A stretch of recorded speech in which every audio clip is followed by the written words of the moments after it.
और वज़ीर आज़म शहबाज शरीफ और वज़ीर आला पंजाब मरीम नवाज़ आज गुजरांवाला में चंदा किला बाईपास और दीगर मनसूबों का इफ्तिताह करेंगी। अवामी जलसे से खिताब भी करेंगे। गुजरांवाला में वज़ीर आज़म और वज़ीर आला पंजाब के लिए वेलकम बैनर्स आवेज़ा कर दिए गए हैं और सिक्योरिटी इंतजाम भी सख्त किए गए हैं। वज़ीर आज़म और वज़ीर आला पंजाब चंदा किला बाईपास समेत शहर के लिए बड़े तरक्याती मनसूबों का इफ्तिताह करेंगे।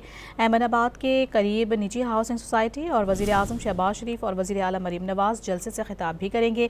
इस मौके पर मास ट्रांजिट प्रोजेक्ट का ऐलान किया जाएगा, जिसके तहत अहमदाबाद से घकड़ तक 40 इलेक्ट्रिक बसें चलाई जाएंगी।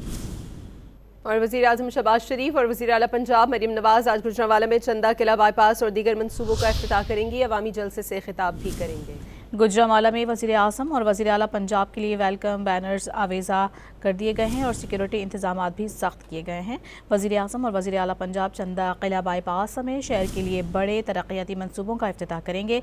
अहमदाबाद के करीब निजी हाउसिंग सोसाइटी और वज़ीर आज़म शहबाज शरीफ और वज़ीर आला मरीम नवाज़ जलसे से खिताब भी करेंगे। इस मौके पर मास ट्रांजिट प्रोजेक्ट का ऐलान किया जाएगा, जिसके तहत अहमदाबाद से घकड़ तक 40 इलेक्ट्रिक बसें चलाई जाएंगी।